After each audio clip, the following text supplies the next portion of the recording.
तो हम पढ़ रहे हैं न्यूरल कंट्रोल एंड कोऑर्डिनेशन।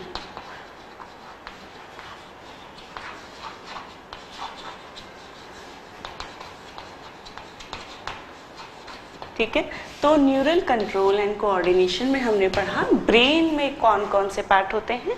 ठीक है, अब हम देखेंगे कि ब्रेन के कंजॉइंट फंक्शन कैसे होते हैं। ठीक है, कि कौन कौन से पार्ट के कौन कौन से फंक्शंस होते हैं।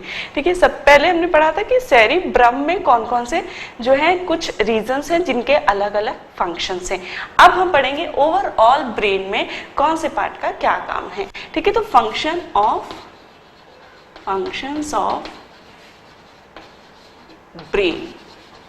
ब्रेन क्या क्या काम करता है हमारे शरीर में। तो सबसे पहले जो हिस्सा आता है, सबसे पहले हमने फोर ब्रेन से स्टार्ट किया था, फिर मिड ब्रेन पढ़ा, फिर हिंड ब्रेन पढ़ा। तो फोर ब्रेन में ऑल्फैक्टरी लोब,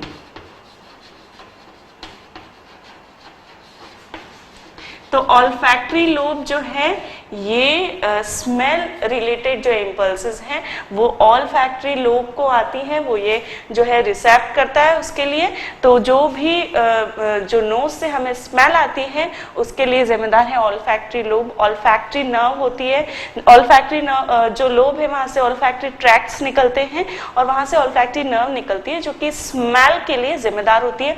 तो जो स्मेल का सेंसरी इम्पल्स है वो ऑल्फैक्टरी लोब को आता है और हमें तब पता चलता है कि कौन सी स्मेल कैसी है। ठीक है, तो ऑल्फैक्टरी लोब का काम है smell related impulses, sensory impulses, sensory impulses किसे आती है? ऑल्फैक्टरी लोब को। ठीक है,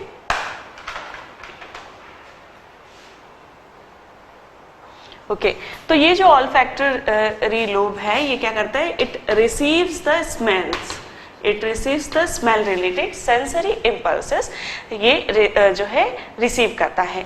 अच्छा, अब ये जो ऑल्फैक्टरी लोब होता है ये ह्यूमन में इतना वेल डेवलप नहीं होता जितना कि दूसरे अन्य एनिमल्स में होता है। क्यों? इसका रीजन ये है कि हम देख कर जो है और बाकी अदर सेंस से हम ज्यादा सेंसरी इनपुट्स लेते हैं एज कंपेयर टू ऑल्फैक्टरी और स्मेल। ठीक है, तो ऑल्फैक्टरी इम्पल्सेस जो है हम इतना स्ट्रॉन्ग नहीं डेवलप होता है जितना कि अदर एनिमल्स होता है। यदि आपको पता हो कि डॉग्स जो है उनका स्मेलिंग बहुत स्ट्रॉन्ग होता है, वो स्मेल से ही काफी कुछ जो है वो सेंस कर लेते हैं। तो जो दूसरे एनिमल्स हैं उनमें ये ऑल्फैक्टरी लोब वेल डेवलप्ड होता है एज कंपेयर टू मैन। दूसरा अपना आता है सेरिब्रम। तो सेरिब्रम में हमने देखे थे कि क्या काम करता है। तो सेरिब्रम का जो काम है ये भी क्या करता है? सेंसरी इम्पल्सेस रिसीव करता है एक्सेप्ट द स्मेल। ठीक है, क्योंकि स्मेल जो है वो कौन कर रहा है? ऑल्फैक्टरी। ठीक है, तो सेंसरी इनपुट्स जाता है सेरिब्रम को और हमें पता लगता है कि हमें जो है दूसरा कौन सा सेंस जो है हमें समझ में आता है। ठीक है, तो ये सेंसरी इम्पल्सेस रिसीव करता है और ये जनरेट करता है motor impulses for striated muscle. तो स्ट्रेटेड मसल या स्केलेटल मसल्स के लिए जो मोटर इम्पल्सेस हैं कि कौन सा काम करना है, वो जो इम्पल्सेस हैं वो स्ट्रेटेड मसल्स को सेरिब्रम के द्वारा जाती है कि जो यदि मुझे एक अपना हाथ उठाना है तो हमारे ब्रेन ने इन मसल्स को ये ऑर्डर दिया है कि आपको ये मूवमेंट करना है।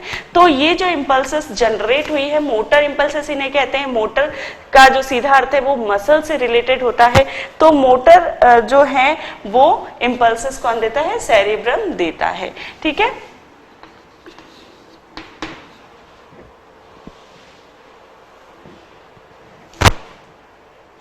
इसके साथ ही जो एनालिसिस का काम है, ठीक है, तो it is a centre for thinking, learning, will and emotion. And intelligence. ठीक है, तो इन सब के लिए भी जो सीट ऑफ सेंटर है वो है हमारा सेरिब्रम। तो सेरिब्रम के कारण ही जो है हम ये सोच पाते हैं, कुछ चीजें सीख पाते हैं, और ऑल्सो फॉर द मेमोरी जो है वो हमारा सेरिब्रम काम करता है मेमोरी के लिए। ठीक है, तो ये सेरिब्रम के काम हो गए। ठीक है, सेरिब्रम के बाद हमने फोरब्रेन में पढ़ा था डायनसेफेलॉन। तो डायनसेफेलॉन का काम क्या है?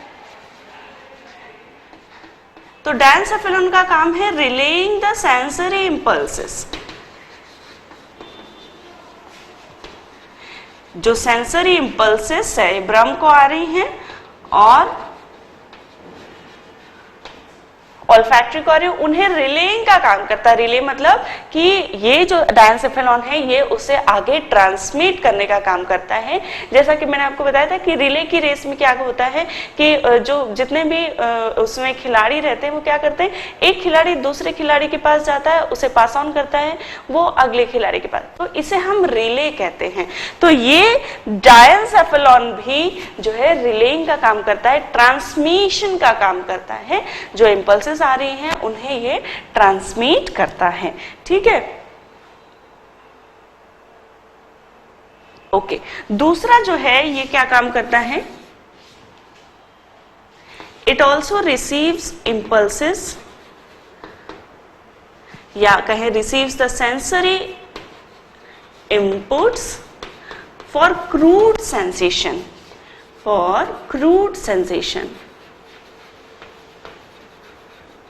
अब ये क्रूड सेंसेशन क्या है?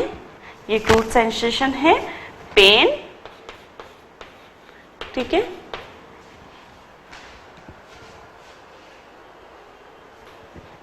ठीक है, पेन, हीट एंड कोल्ड। तो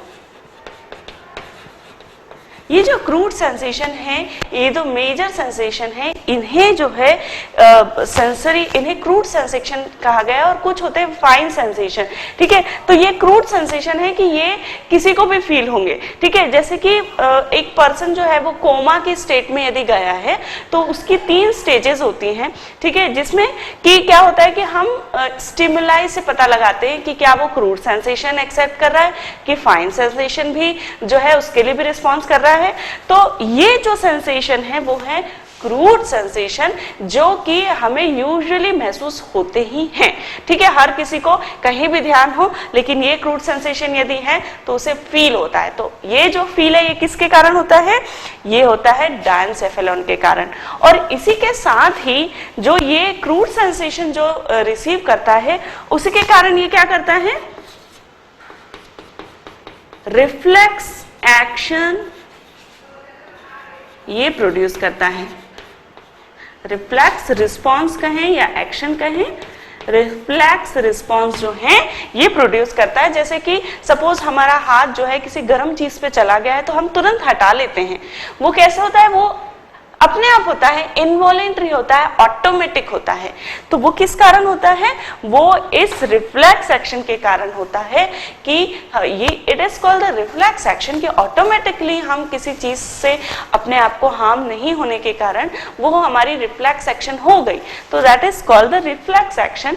और ये डायनसेफेलॉन जो है ये रिफ्लेक्स एक्शन प्रोड्यूस करता है। जैसा कि हमने देखा कि ये क्रूड सेंसेशन को रिसीव करता है, तो ऑफकोर्स उसके लिए ये कुछ जो है रिस्पॉन्स प्रोड्यूस करेगा, और वो जो रिस्पॉन्स है वो रिफ्लेक्स एक्शन ये प्रोड्यूस करता है। ठीक है, तो रिफ्लेक्स रिस्पॉन्स जो होता है वो इनवॉलेंट्री होता है, हमेशा याद रखिए। ठीक, तो ये डायनसेफेलॉन के हमारे जो है फंक्शन हो गए। इस प्रकार हमने फोर ब्रेन के फंक्शन देखे। अब हम देखते हैं मिड ब्रेन के क्या फंक्शन है। ठीक है, ओके, तो फोर जो ब्रेन है उसके फंक्शन हमने देखे। उसके बाद फोर ब्रेन में आता है हाइपोथैलेमस। ठीक है, हाइपोथैलेमस जो है बहुत ही इंपॉर्टेंट है, क्योंकि होम्योस्टेसिस का काम करता है, बॉडी में बैलेंस बनाए रखता है। अब ये बैलेंस किस किस प्रकार से बनाता है? तो ये जो है रेगुलेशन करता है किस किस का? ब्लड प्रेशर का, बॉडी टेम्परेचर का, और वाटर बैलेंस करता है। ठीक है, तो ब्लड प्रेशर, बॉडी टेम्परेचर, ठीक है, बॉडी टेम्परेचर और वाटर बैलेंस, ठीक है। साथ ही ये pain, feeling of pain, hunger, fear, pleasure, इन फीलिंग्स को जो है ये हाइपोथैलेमस के कारण हमें फील हो पाता है, pain, hunger, fear, pleasure, also thirst, ठीक है। तो ये जो है ये फीलिंग करता है, ठीक है। इसी के कारण हमें भूख लगती है हाइपोथैलेमस के कारण, और इसी के कारण हमें सटाइटी की फीलिंग होती है कि okay now we are fill, अब हमें और नहीं खाना है। तो that satiety feeling is due to the hypothalamus, ठीक है। तो hunger, fear, pleasure, pain and thirst, these are the feeling just because of the hypothalamus, ठीक है। साथ ही it controls the hypophysis, hypophysis या पिट्यूटरी ग्लैंड। तो हाइपोफाइसिस या पिट्यूटरी ग्लैंड को ये कंट्रोल करता है, ये वेरियस हार्मोन सिक्रीट करता है, और जो कि पिट्यूटरी ग्लैंड को जो है कुछ हार्मोन रिलीज करने के लिए स्टिमुलेट करते हैं, ठीक है। तो हाइपोफाइसिस को कंट्रोल करता है। अब ये हाइपोफाइसिस इज अ ग्लैंड, और जो हाइपोथैलेमस है it's a neural part, it's a brain part, ठीक है। तो इट्स अ नर्वस टिश्यू से बना हुआ पार्ट है हाइपोथैलेमस, इसलिए हाइपोथैलेमस और हाइपोफाइसिस को एक कड़ी माना जाता है between the neural system, nervous system and the endocrine system, ठीक है। तो दिस इज अ कड़ी between, this is a chain between the nervous system and the endocrine system, ठीक है।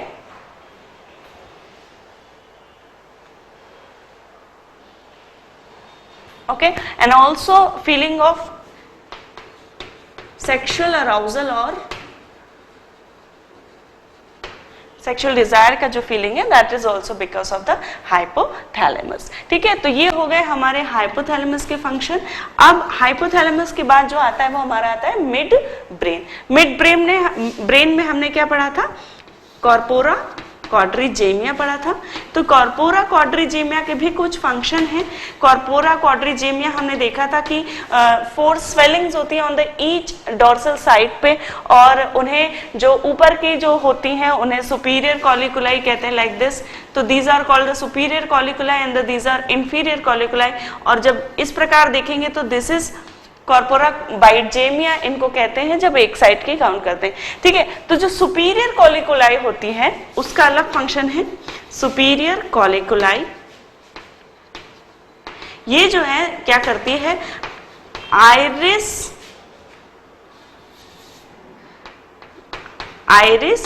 और आईलिड से इंपल्सेस लेती है, ठीक है। आइरिस और आईलिड से सेंसरी इंपल्सेस ये रिसीव करती हैं, इंपल्सेस, ओके। और आइरिस एंड आईलिड्स क्या मतलब, आइरिस जो आईज में होती है, आइरिस उससे, और साथ ही हमारी आईलिड से जो इंपल्सेस हैं वो कौन लेती है, ये सुपीरियर कॉलिकुलाई लेती है। और जो इंफीरियर कॉलिकुलाई है ये ईयर से इंपल्सेस रहती हैं, इंपल्सेस फ्रॉम ईयर, उन्हें ये रिसीव करती है, ठीक है। तो सुनने के लिए और साथ ही हमारे आइरिस और आईलिड से जो इंपल्सेस आ रहे हैं, ठीक है, जैसे सपोज कोई जो हमारी आइरिस में भी कुछ हुआ, कचरा आया या समथिंग एनीथिंग जो भी हुआ, तो उसका जो इम्पल्स आया हमें कि हमें पता लगा कि हमें कुछ तो दिक्कत है आईज में, तो that is because of the superior colliculi. और जो ईयर से हमें इम्पल्सेस आते हैं that is to the inferior colliculi. तो ये हो गया कॉर्पोरा क्वाड्रिजेमिया। इसके बाद हमने एक और देखा था क्रूरा सेरिब्राई और सेरिब्रल पेडंकल। तो ये सेरिब्रल पेडंकल जो हैं नर्व फाइबर से बने हुए देखे थे हमने। तो ये सेरिब्रल पेडंकल क्या करते हैं, ये क्या करते हैं, ट्रांसमिट इंपल्सेस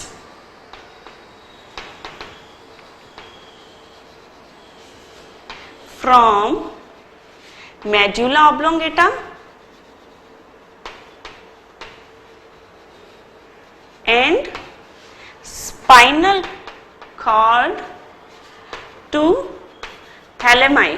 तो जो थैलेमाई होते हैं उन्हें ये क्या करते हैं, थैलेमाई को इम्पल्सेस ट्रांसफर करते हैं क्रूरा सेरेब्रा या सेरेब्रल पेडंकल, जो कि also part of mid brain. तो ये हमने देख लिया, हाइपोथैलेमस तक जो है ये हमारा फोरब्रेन में आता है, कॉर्पोरा कॉर्टिजिमी और क्रूरा सेरेब्रा मिड ब्रेन में आता है।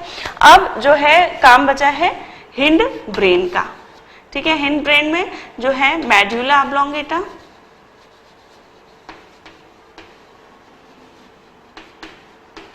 pons and cerebellum. तो सेरिबेलम यदि देखे जाए तो सेरिबेलम का बहुत ही इंपॉर्टेंट काम है, वेल डेवलप होता है ह्यूमन में cerebellum as compare to other animals, क्योंकि काफी सारी एक्टिविटीज जो है सेरिबेलम को करनी पड़ती है। तो फर्स्ट एक्टिविटी जो है वो मेंटेन द बॉडी बैलेंस, ठीक है। जो बॉडी का बैलेंस है उसे ये मेंटेन करके रखता है हमारा सेरिबेलम, ठीक है। यदि हम ठीक से खड़े हो पा रहे हैं, एक बैलेंस हमारा बॉडी का है, तो that is just because of the cerebellum, ठीक है। जैसे यदि आप एक साइकिल चलाना स्टार्टिंग में सीखते हैं, तो जब तक आप बैलेंस नहीं हो पाते तब तक आप एक जैसा साइकिल नहीं चला पाते। उसी प्रकार हमें भी, एक छोटे बच्चे को भी जब वो चलना सीखता है तो उसे एक बैलेंस सीखना पड़ता है कि वो कैसे पूरी बॉडी का बैलेंस बनाए, और ये जो बॉडी का बैलेंस है ये सेरिबेलम के द्वारा ही मेंटेन किया जाता है, ठीक है। तो it maintains the body balance, ठीक है, it maintains the balance of body,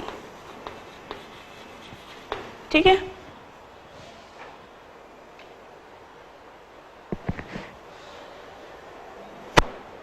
okay, साथ ही ये क्या करता है, कोऑर्डिनेट करता है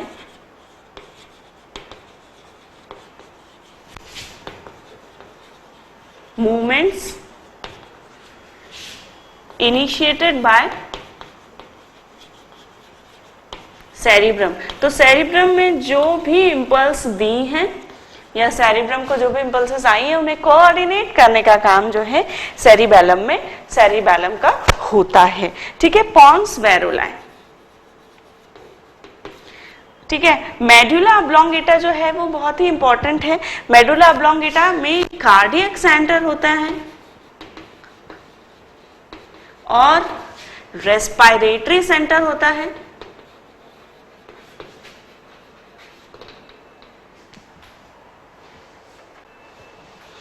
ठीक है, रेस्पिरेटरी सेंटर। और जो है it regulates the blood pressure also. कैसे ब्लड प्रेशर को रेगुलेट करता है, by action on blood vessels, ठीक है। तो ब्लड वेसल्स पे इसका एक्शन रहता है और उसके through medulla oblongata blood pressure को रेगुलेट करता है। साथ ही रिफ्लेक्सेस प्रोड्यूस करता है, जैसे कि coughing, swallowing, sneezing,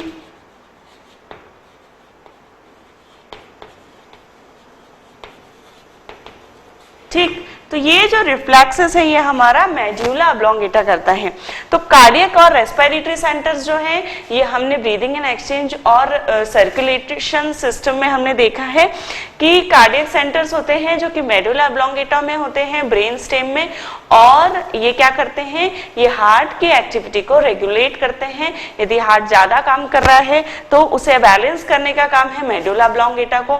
breathing rate जो है उसे बैलेंस करने का, मेंटेन करने का काम भी मेडुला ऑब्लोंगेटा का है, क्योंकि उसमें भी रेस्पिरेटरी सेंटर भी होते हैं, ठीक है। तो इस प्रकार हमारी जो वेंटिलेशन बढ़ जाता है यदि एक्सरसाइज करते हैं तो it's because of medulla oblongata, ठीक है। और वो जो जब रेट रेगुलेट होती है और हार्ट की जो रेट रेगुलेट होती है, it is all because of medulla oblongata. दूसरा बीपी का रेगुलेशन करता है। कैसे कि सपोज यदि हमारा बीपी जो है वो बहुत बढ़ रहा है किसी कारणवश से, यदि हार्ट की एक्टिविटी फास्ट है और बीपी बढ़ रहा है, तो क्या होता है कि बीपी बढ़ने के वक्त ये क्या करता है कि ब्लड वेसल्स को डायलेट कर देता है, जिससे कि बीपी थोड़ा कम हो जाता है। और उसी प्रकार यदि हमें हाइपोवोलीमिया हो गया, यदि हम पानी बहुत कम ले पा रहे हैं और ब्लड वाटर के लेवल के कम होने के कारण यदि ब्लड का लेवल भी कम है, वॉल्यूम कम है, तो उसके कारण ब्लड प्रेशर भी कम होगा। तो इन दैट केस जो मेडुला ऑब्लोंगेटा है वो क्या करता है, उसे कॉन्ट्रैक्ट करवा देता है ब्लड वेसल्स को, और ऑफ कोर्स यदि ब्लड वेसल्स कॉन्ट्रैक्ट होंगी तो क्या होगा, ब्लड प्रेशर बढ़ जाएगा। और इस प्रकार ब्लड प्रेशर को मेंटेन रखता है by the action on the blood vessels, और it is because of medulla oblongata.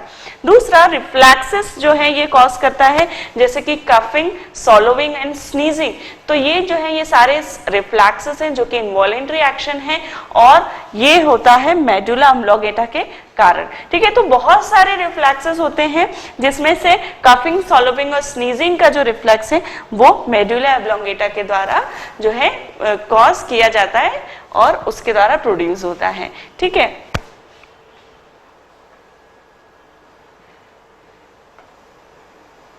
अब जो पोन्स वेरुलाई है वो हमने पढ़ा था कि ब्रिज का काम करता है, वो ब्रिज है। ठीक है, तो सेरिबेलम का जो इम्पल्सेस हैं, ठीक है, वो एक हेमिस्फीयर से दूसरे हेमिस्फीयर को रिले करता है, और साथ ही लोअर पार्ट से, स्पाइनल से और स्पाइनल कॉर्ड से जो है हायर ब्रेन को जो है वो रिलेइंग का काम करता है। तो पोन्स वेरुलाई रिलेइंग का काम करता है इम्पल्सेस का in between the both the hemisphere of cerebellum and also from the spinal cord to the brain. ठीक, तो ये हो गए हमारे conjoint functions of the brain, सभी पार्ट के हमने फंक्शंस देखे। ठीक है, अब जो देखेंगे हम वो ये कि human brain, human nervous system कैसे डिफरेंट है अदर एनिमल्स से। ठीक है, तो जब तक आप ये जो है रिवाइज करें। ओके फ्रेंड, तो फंक्शंस ऑफ ब्रेन हमने देखे कि डिफरेंट रीजन के क्या वर्क हैं, fore brain, mid brain, head brain के। अब हम देखेंगे कि लोब्स में क्या फंक्शन है। ठीक है, लोब्स के हमने जो फंक्शन जो है शॉर्ट में देखे थे वो अभी हम डिटेल में देखेंगे। तो function of lobes of brain, brain के जो लोब्स हैं, फ्रंटल, पैराइटल, टेम्पोरल और ऑक्सीपिटल, इन लोब्स के फंक्शंस हम समझेंगे। ठीक है, तो सबसे पहला आता है फ्रंटल लोब। फ्रंटल लोब की जो है हमने देखे थे कि थिंकिंग, एनालिसिस, इन सब के लिए ये जो है फ्रंटल लोब काम करता है। तो इसके क्या क्या काम हैं। ठीक है, तो ये क्या करता है, मॉनिटर करता है थॉट्स एंड एक्शंस को, monitoring of thoughts and action.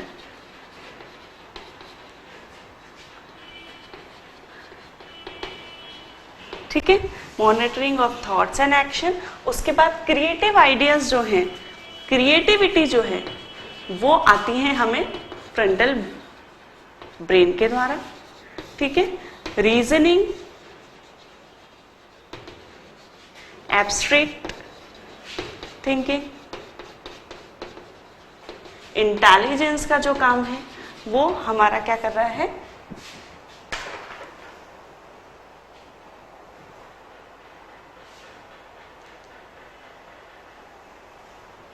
ठीक है।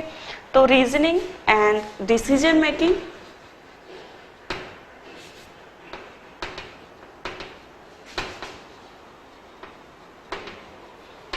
एब्स्ट्रैक्ट थिंकिंग, ठीक है, personality and will, will and personality,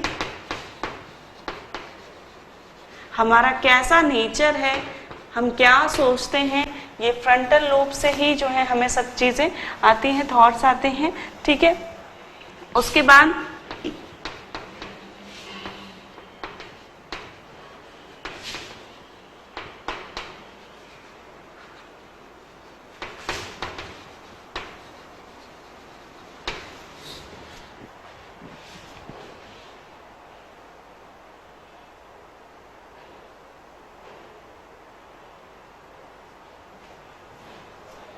ठीक है, तो perceiving the information and storage of memory, ठीक है, then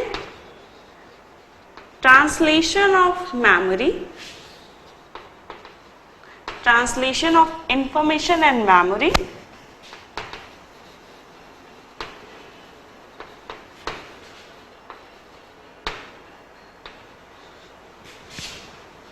in plan of muscle.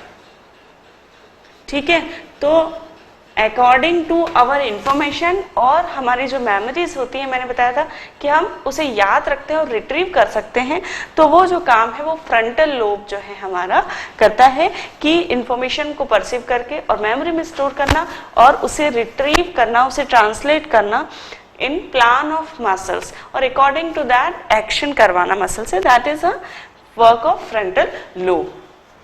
ठीक है, उसके बाद reality and testing by judgement. तो जजमेंट का जो काम है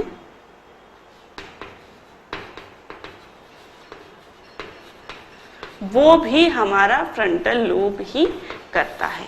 ठीक है, तो ये जो हमारा फ्रंटल लोब है इट्स वेरी इंपॉर्टेंट। ठीक है, क्योंकि हमें थिंकिंग, एनालिसिस, लर्निंग, ठीक है, मेमोरी, ये जो इंटेलिजेंस और ये जो सारी चीजें हैं ये फ्रंटल लोब का काम है।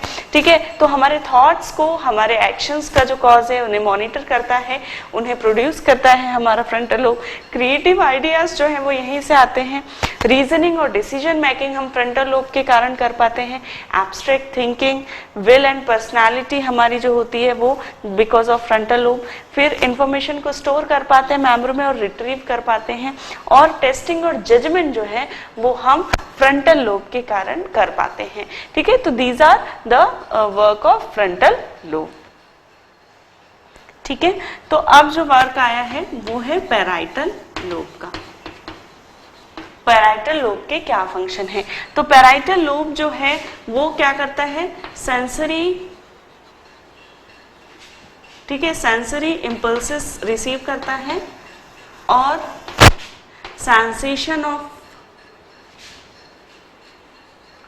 टच, पेन जो है वो हमें किसके कारण हो पाते हैं? पैराइटल लोब्स के द्वारा। ठीक है, पोजीशनिंग का जो हमें आभास होता है कि हमारी क्या पोजीशनिंग है स्पेस में, वो आभास जो है वो पैराइटल लोब हमें कराता है कि हमारी पोजीशन क्या है। ठीक है, तो that is the positioning in space का जो हमें आभास है या एहसास है वो हमें पैराइटल लोब के कारण होता है। ठीक है, तीसरा ये क्या करता है? Receives the information from external environment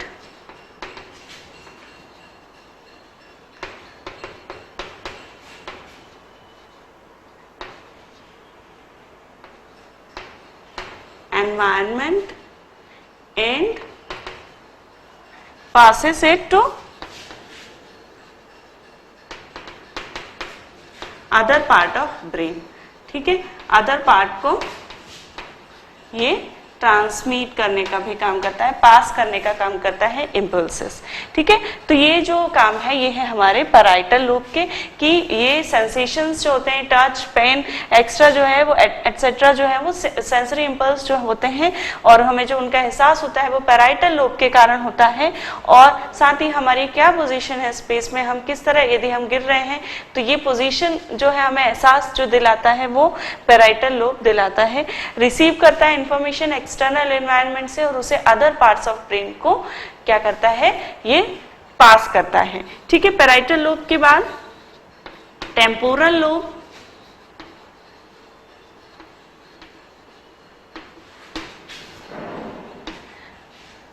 तो साउंड का जो सेंसेशन है वो हमें टेम्पोरल लोब में होता है।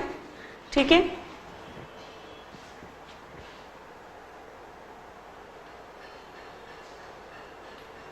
और ये क्या करता है? साउंड सेंसेशन को डिकोड करता है और कॉम्प्रिहेंड करता है।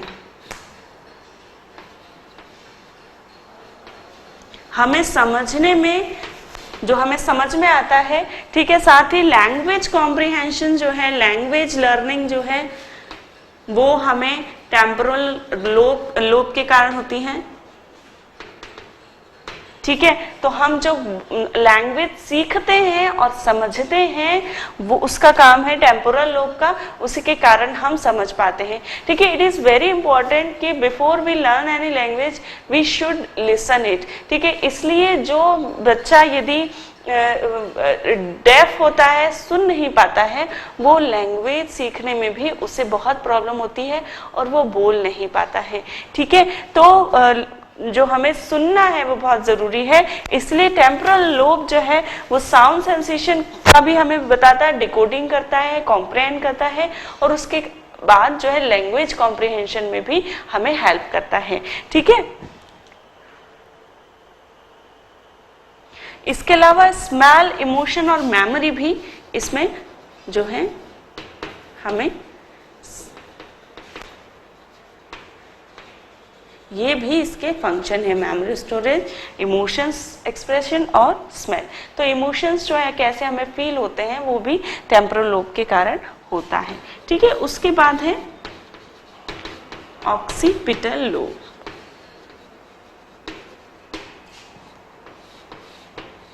ठीक है। तो विजुअल जो है, विजुअल इम्पल्सेस जो है, हमें कोई कुछ दिखता जो है वो किस प्रकार हमें समझ में आता है, वो ऑक्सीपिटल लोब में विजुअल सेंटर्स जो होते हैं तो उसके कारण हमें विजुअल इम्पल्सेस समझ में आते हैं और हम उन्हें कॉम्प्रिहेंड कर पाते हैं। ठीक है। तो विजुअल